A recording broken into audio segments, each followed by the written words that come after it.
Okay, and next we should move on to water signs because I think water has a very similar grounding energy to earth. But instead of being like, show me the money, show me it in reality, water is very like, I feel it and I sense it, and they get those gut instincts and intuitions and really navigate their life based on the feels. And they're not usually too far off. So if you have water in your stars, I would really recommend cultivating that language to be even smoother and more fluent with your inner self, because it will most likely be spot on. So the water signs are Pisces, Cancer, and Scorpio.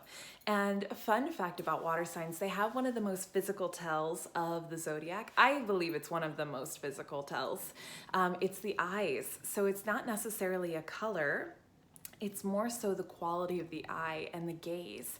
So Scorpio has like a very penetrating look, and Pisces and Cancer just have a sort of watery or larger sized eyes. I'm telling you guys, even if it's in their big three, it will be one of the most noticeable qualities about the person. It's pretty cool. Have fun with that one.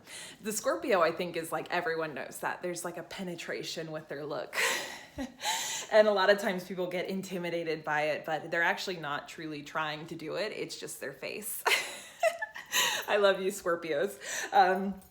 So next, last but not least, is fire signs. So I love fire signs. All air signs probably would agree with me.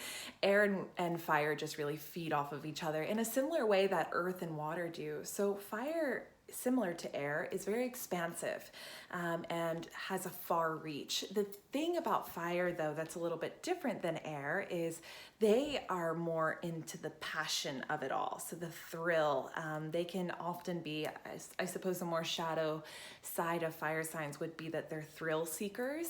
And so this can obviously go to the point of expansion beyond what is maybe healthy. So it's just something to be mindful of if you have fire anywhere. Often someone will have a fire moon and the emotions are very reactive. I think what we could say is overly reactive. So there is no real grounding or stability in the emotional world. It's very reactive. Okay, so that's kind of fire signs in a nutshell. But I would like to say a positive, and a big, huge positive, is fire signs are the most gregarious, warmest, often funniest signs in the room. So yeah, Leo, Aries, and Sagittarius, those are your fire signs, and they're probably like your funniest best friends. Love you, fire signs. Love all signs, honestly, because as I mentioned before, or if I haven't mentioned before, and now's a good time to do it, is, when we're balancing the elements in our chart, we, might be drawn to things that we're lacking, or we may be drawn to things that really complement us well. So this is why it's so important to cultivate relationships with all of the signs. It's a big pet peeve of mine to sign shame anybody. I think we all have our shadow side and we all have our positives, and really focusing on what you two can create together, the alchemy that can come from your elements and what you lack and what you have to offer, and you just end up being in this beautiful student-teacher relationship. And this can happen with any of the signs, I truly believe.